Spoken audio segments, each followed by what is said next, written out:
तो जय जगन्नाथ मु आपण मानकर लुजर ब्लॉगर। तो आज दुनिया गोटे रियलिटी कहवाक चाहूँगी तो ध्यान से शुणव। आमे मनोज मोर सी बीच आसिया बाटे टे भोक लगला गुपचुप खाइलु। भल से शुणुव गुपचुप खाइलु सेठी गोटे बुढ़ा माँ आउ गोटे बुढ़ा जेज बिकुले आउ गोटे छोट पुओ न तो माने कह गले आमर एज रमठू टे बड़ हम आम से खाऊँ। तो से पिलाटा आसला जेहेतु बापा माँ मागिले कि बापा मत पैसा दियो कह भी रिजन टा कहलानी। बापा माँ पचारे रिजन टा पचारे कहलानी। तो जो गुण से नदेले 50 टका देले तो सेठी एमती सीन क्रिएट कला जे माने पूरा स्वप्न बाहर। तो आमे भी अननोन पर्सन आमे किसी मार्केट ऊपर किसी कहि परिबुनी किसी करि परिबुनी।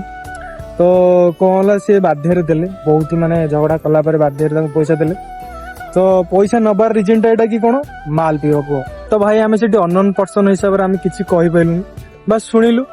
लास्ट को से माउसी और मौसा किसी माने आहोसना देलु। तापरे मु भी कहया पई चाहूची कि भाई निज बापा मां को देखिया पड़ो कि एज हेलानी निजे खटुछंती पुणी निजु पोसुछंती। तो आजिका जेनेरेशन किछि छोट मेसेज दवा चाहूची भाई बापा मां आपण मानकु छोटरू बड़ करिसंती बहुत ही कष्ट रे मेहनत रे।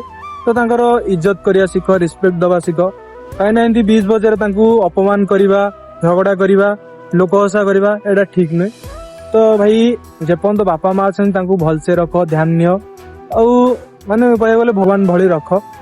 तो एटा दिला मोर किसी आपण मानक मेसेज। तो रही जय जगन्नाथ।